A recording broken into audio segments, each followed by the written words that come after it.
ব্যাংকে টাকা জমা দিয়ে সেবা পাওয়ার কথা বিআরটিএর, নিয়ম মেনে তা করছেন গ্রাহক। তবুও বাড়তি নগদ টাকা গুনতে হচ্ছে দালাল আর ঘুষের জন্য। দর্শক, এই চিত্র কুমিল্লা বিআরটি অফিসের। এখানে ঘুষ আর দালালের দৌরাত্ম্য নিত্য ঘটনা।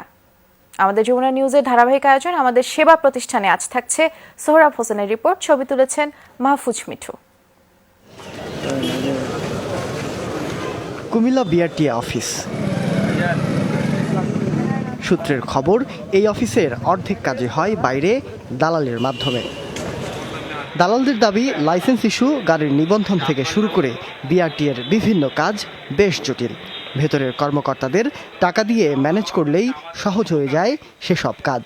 এগুলো নিয়ে আমি ফি লিখাতে জমা দিয়ে আসেন, জমা দিয়ে আসলে আপনার 900 কত টাকা ফি জমা দিবেন, দিলে তারপরে বিআরটি অফিসে দালালদের বিচরণ অবাধ। ভেতরে বসে দালালের মাধ্যমে সেবা দেওয়াটা অনেকটাই নিয়মে পরিণত হয়েছে এখানে। প্রতি টেবিলে প্রতিদিন চলে লাখ লাখ টাকার অবৈধ লেনদেন। ব্যাংকের মাধ্যমে অর্থ পরিশোধের পাশাপাশি দ্রুত সেবা পেতে অতিরিক্ত নগদ টাকা দিতে হয় গ্রাহকদের। দালাল ছাড়া এখানে ঢোকায় যেন দায়, কিন্তু ক্যামেরা নিয়ে যেতেই বদলে যায় চিত্র, পাল্টে যায় ভুল। ভেরিফিকেশনের লাগি লিখে দিবেন ভাই, এখানে কি সার্ভিস দিচ্ছেন? না না সার্ভিস নেই কিছু। কি সার্ভিস বলেন না? সার্ভিস নাই তো, সার্ভিস কি কিছু করে না বুঝা। কি করতেছেন বলেন না? আপনি কিছু করেন? হ্যাঁ, কিছু করেন না? না না আমি লাইসেন্স নবান্ন লিখেছি। কোথায় লাইসেন্স আপনার নামে? আপনার নামে কি লাইসেন্স আছে দেখি একটু। আমার নাম না, তাহলে কার কার নামে? কার আমার লাইসেন্স? ভাইয়ের।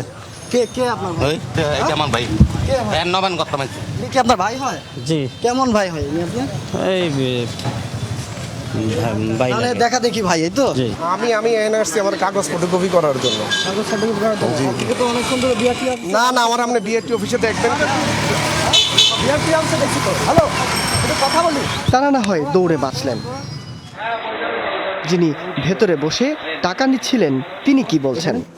এনে তো টাকা কেউ নেই। না, আপনি তো টাকা নিছেন। না, না।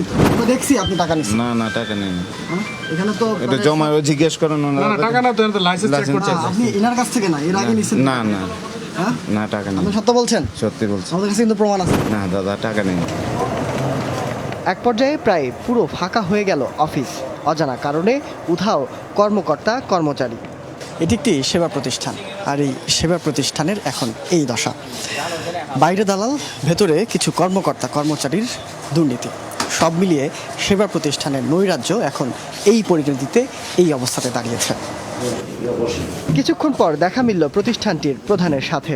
তার দাবি, অফিসের ভেতরে বাইরে চোখে পড়েনি কোনো অনিয়ম। অফিসের ভেতরে অফিসের কর্মকর্তা কর্মচারীরা টাকা পয়সা খায়, এটা কি আপনি জানেন?